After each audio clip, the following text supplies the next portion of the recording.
Hi, this is Debbie and I have this easy watercolour card to share. I hope it looks simple and achievable to you, because it is. The thing is, for me at least, to achieve a card that looks so easy, there's a fair amount of planning and preparation in advance. So today I thought I'd take you step by step through my thought process. First off is a plan. It may be that eventually you steer away from the original idea, but it's good to have a foundation to start with, something to build on. So this was my original idea, a grid of loose watercoloured organic shapes bleeding into one another with a simple leaf sprig stamped on top. Next was to choose the stamp set. I picked the birthday seedling set as I love the style of the leaf sprig it has. Moving on, and it was time to think about cardstock. Watercolour card was the obvious choice, but what texture? The lovely textured surface of a cold pressed card would create gorgeous watercolour effects. However, the smooth surface of a hot press card would be easier to stamp on.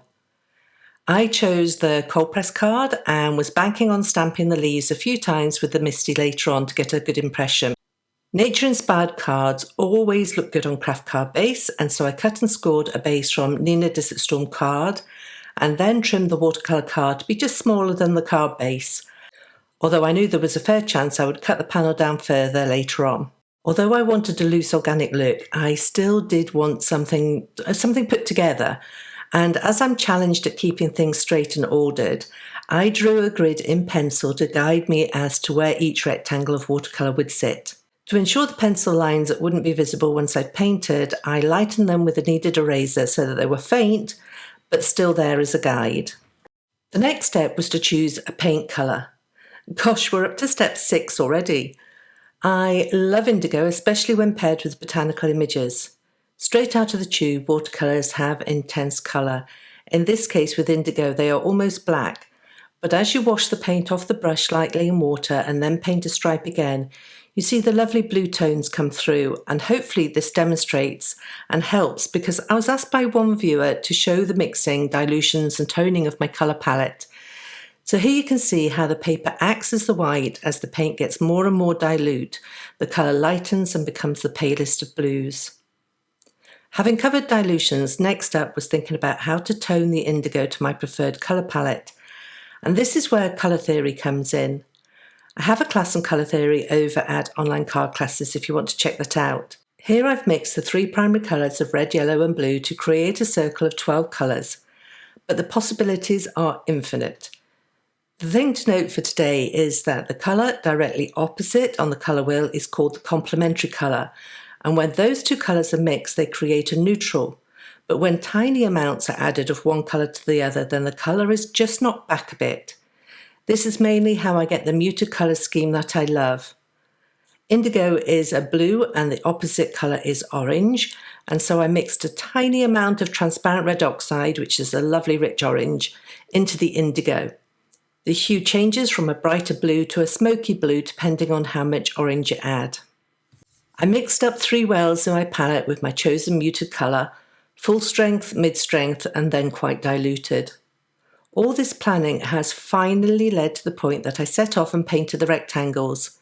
9 thought processes before finally putting paint to paper. Having got to this point, the trick is to work quickly. I want the shapes to touch and the colours to blend and move from one to another. To do this, both rectangles need to be wet. Paint moves within the water, and if one rectangle is dry, then the paint won't move. Even if one rectangle is drier than the other, the results won't be as nice as when there is lots of water on there. This was the case to some extent with a concentrated deep indigo mix. Having more paint than the other colours, there wasn't as much water. The bleeds into the top left shape aren't as smooth as the ones later on. I fixed this later by adding the sentiment over this area, leaving the other lovely bleeds and blends as the focal point. For extra interest, I added a few touches of green and also a couple of droplets of clear water.